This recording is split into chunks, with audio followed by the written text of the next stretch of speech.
हाँ, तो अभी अस्मिता का प्रश्न है कि श्री कृष्ण ने गीता में ऐसा कहा है कि कर्मण्यवाधिकारस्ते मा फलेषु कदाचन। तो मनुष्य को सिर्फ कर्म करने का अधिकार ही है और कर्म फल भोगने का अधिकार नहीं है, तो ऐसा क्यों?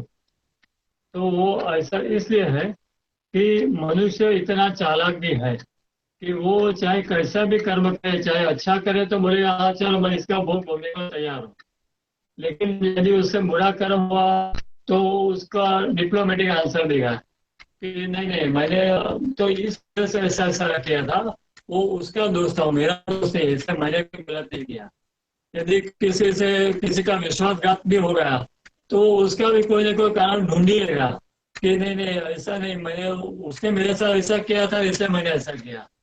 फिर मान लो किसी ने मर्डर भी किया हो तो भी वो अपने आप को निर्दोष साबित करने की पूरी कोशिश करता है। जैसे कि आजकल के हम कोर्ट्स में भी देखते हैं कि जिससे भी कोई भी गलती हुई हो, कोई भी क्राइम हुआ हो, बड़े से बड़ा भी क्राइम हुआ हो, तो वो क्या करता है कि अच्छे वकील को सिलेक्ट करता है और अपने आप को निर्दोष साबित करने की कोशिश करता रहता है। और कभी कभी ऐसा हो भी जाता होगा तो क्या पता, लेकिन ऊपर के कोर्ट में तो वो लोग पकड़े ही जाते हैं। इसलिए कि ये चालाकी की वजह से मनुष्य को अधिकार फल भोगने का भले है, लेकिन उसकी चॉइस नहीं है कि मैं यही भोगूंगा कि वही भोगूंगा। उसको भोगने का अधिकार है लेकिन वो भोगने का चॉइस का अधिकार नहीं है, या मैं दूसरी बात बोलता हूँ, क्योंकि ये इन बिटवीन लाइन की मीनिंग है कि लोग सोचते हैं कि फल भोगने का अधिकार नहीं है। नहीं, वो तो भोगना ही भोगना है, ऐसे भी भोगना है वैसे भी भोगना है, लेकिन वो चॉइस ऊपर वाले की रहेगी।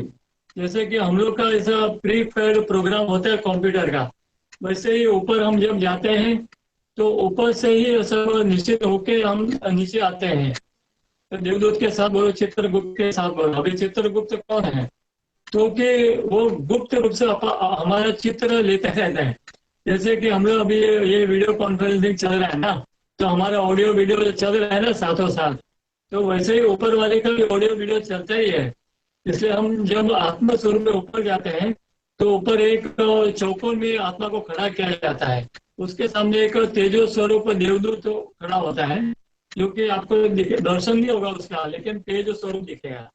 तो वो आपके साथ बात करता है कि आपने क्या क्या कर्म किए वो भी देखो अपना, और अपने आप निश्चय करो कि आप नीचे जाके क्या करोगे और क्या बनने वाले हो। तो आत्मा की चालाकी वहां नहीं चलती। वहां पर आत्मा स्वयं खटाखट खटाखट सब बोलता है, और यदि उसमें भी थोड़ी गलती हुई तो उसको उसका ऑडियो वीडियो दिखाया जाता है कि ये देखो तुमने ऐसा ऐसा किया था, अभी आपकी चॉइस क्या है। तो उधर आत्मा थोड़ी भी चालाकी नहीं कर सकता, क्योंकि वो सब अवगुण ऊपर जाके गायब हो जाते हैं, अदृश्य हो जाते हैं। और उस वक्त आत्मा को प्रामाणिक रूप से एक्सेप्ट करना पड़ता है कि हाँ भाई, अभी आपने ऑडियो वीडियो दिखाया है तो मैं कहाँ जाऊँ। तो फिर उसको ये चूज करना पड़ता है कि वो ऐसे ऐसे कर्म उसने किए थे, तो उसको वो भोगने पड़ेंगे और इसके लिए वो ऐसा ऐसा जन्म लेगा। और इसीलिए कुछ लोग ऐसे विकलांग होकर भी जन्म लेते हैं, तो वो भी उनकी खुद की चॉइस से आते हैं, क्योंकि उन्होंने ऐसे कुछ कर्म किए होते हैं। लेकिन फिर वो विकलांग होकर भी यदि अच्छे कर्म कर गए तो वो उच्चतम योनि में भी चले जाते हैं। जैसे कि वो महावीर स्वामी के साथ एक घटना घटी थी कि वो जो एक नाग था वो डसता रहता था। तो उसको नाग को जब उन्होंने बताया कि वो पिछले जन्म में क्या क्या था, तो उसको पछतावा हुआ। पछतावा होने के बाद वो जब उपवास करके मर गया तो वो निरंतर श्रेणी के भी किसी देव योनि में ही जन्म हुआ उसका। तो इस तरह से चाहे इस जन्म में हम कैसे भी हो, कैसे किसी भी तरह की परिस्थिति में हो, तो भी हम यदि अच्छा ही कर्म करते गए तो हमारा अगला जन्म या ऊपर का जो अलौकिक जगत है, वहां पर भी हमारा स्थान उच्चतम होगा। ये अपने आप में है कुदरत का नियम। अभी जैसे इन्होंने बताया कि कुछ विकलांग बच्चे पैदा होते हैं। आजकल मैं एक किताब पढ़ रही हूँ डॉक्टर ब्रियान वेस की, तो many many lives many many master. तो उसमें एक बहुत अच्छा एग्जाम्पल है कि उसके बारे में फिर कभी चर्चा करेंगे। मैं एक छोटा सा एग्जाम्पल देती हूँ। तो उनका एक बेटा पैदा होता है, पहला बच्चा जो होता है वो खाली 27 दिन जीता है। और उसको, ये रियल स्टोरी है, ये कोई शास्त्रोक्त घटना नहीं है।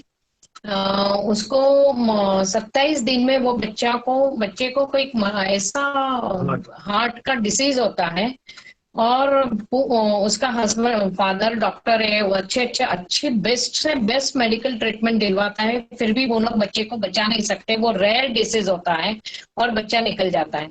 फिर उसकी पेशेंट कैथरीन जो उसके पास आती है और उसको हिप्नोटिक सेशन में ले जाता है। हिप्नोटिक सेशन के दौरान उसको मास्टर स्पिरिट गाइड करता है कि तेरे यहाँ जो बच्चा 27 दिन जन्म लेके गया, तो वो भी सरप्राइज हो जाता है कि पेशेंट को मेरी पर्सनल हिस्ट्री कैसे मालूम है। तो बोले वो 27 दिन में तेरा कुल का कुछ हिसाब पूरा करने वो आया था, और वो 27 दिन में वो हिसाब पूरा करके निकल गया, और उसने अपने पे वो हिसाब लिया, तो वो सोल तो इलेवेट हो गई और वो हायर डायमेंशन में पहुंच गई। तो ये जो क्रिश्चियन डॉक्टर है, ये सुनने के बाद वो भी चकित रह जाता है, और वो सोचने पे मजबूर बनता है कि हिंदुओं की ये रीइंकार्नेशन थियरी क्या इतनी सत्य है। और then he starts reading life after death, and बहुत सारी वो अपना साइकोलॉजिकल स्टडी करता है, because he is a psychotherapist and he is a psychiatrist and hypnotherapist doctor. तो उस पे बाद में चर्चा करेंगे। मतलब ये कुछ आते हैं, कुछ एग्जाम्पल ऐसे होते हैं, खाली प्रारब्ध वो भोगने आते हैं ऐसा नहीं है, साथ में वो अपने कुटुंब के साथ की लेन देन भी पूरी कर देते हैं, और थोड़ा अपने पे लेके वो कुल का हिसाब भी पूरा करे, तो ये सोल एडवांस हो जाती है।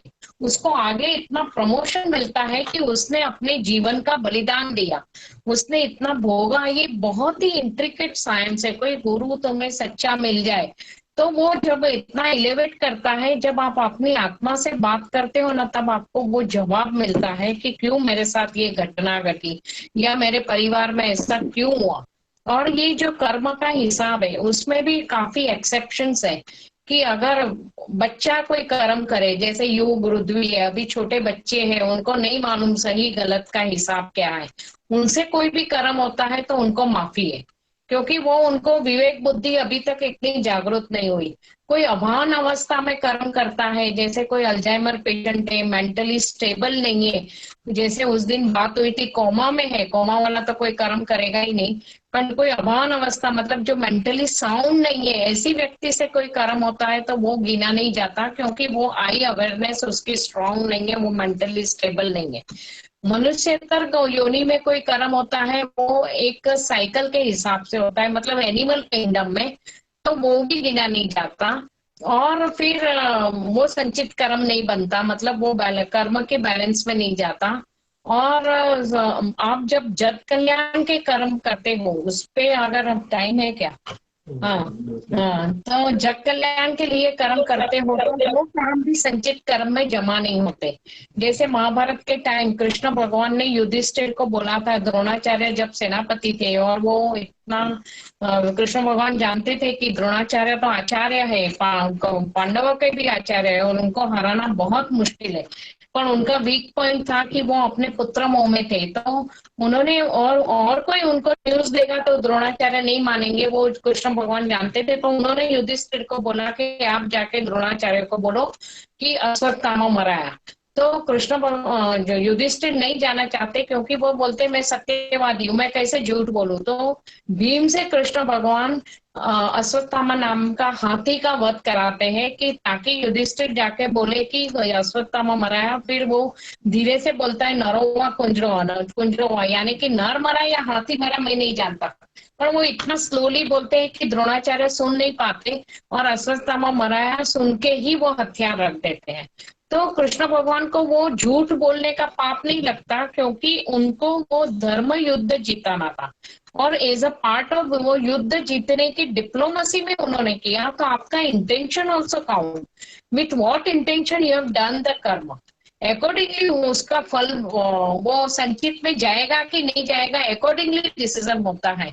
नहीं, इसीलिए गुरु लोग फिर एक बार तुरीय अवस्था में पहुंच जाते हैं, वो जो भी कर्म करते हैं समष्टि के लिए कर्म करते हैं, वो सारा सत्कर्म में ही जाता है। किंतु आम आदमी सत्कर्म करता है तो वो संचित कर्म में जाता है, और फिर वो प्रारब्ध के रूप में भोगने, सुख भोगने भी उसको पृथ्वी पे आना पड़ता है। आज हम जितने बड़े बड़े लोगों को देखते हैं, इतने पैसे वाले वाले इतना सुख भोग रहे, वो ऐसे थोड़ी भोग रहे, उन्होंने इतना संचित कर्म में इतने अच्छे कर्मों के बैलेंस इकट्ठा की कि इस जन्म में इतना सुख मिला। और एक उसके सामने एक दूसरा व्यक्ति दिन रात मजदूरी करके मुश्किल से रोटी नमक जुटा पा रहा है, और इतना करोड़ों रुपया खाली बर्थडे सेलिब्रेशन में हो रहा है। इतना विरोधाभास क्यों? क्योंकि संचित कर्म में इतना डिफरेंस है। परंतु अगर व्यक्ति जब आई अवेयरनेस के कोई कर्म नहीं करती, फिर वो नेचुरली आई अवेयरनेस के ऊपर उठ जाने वाला व्यक्ति गलत कर्म तो करेगा ही नहीं। फिर वो अच्छा कर्म भी करता है तो भी उसकी संचित कर्म की बैलेंस नहीं बनती, और धीरे धीरे वो जन्मों जन्म के मृत्यु से जन्म मृत्यु के साइकिल से फ्री हो जाता है। अभी ये चैप्टर इतना बड़ा है लॉ ऑफ कर्म कि बहुत सारे पॉइंट उसमें डिस्कस हो सकते हैं, और it's a very vital chapter of spirituality कि वो तो हम फर्दर उसको डिस्कशन के रूप में एज पर रिक्वायरमेंट लेते रहेंगे।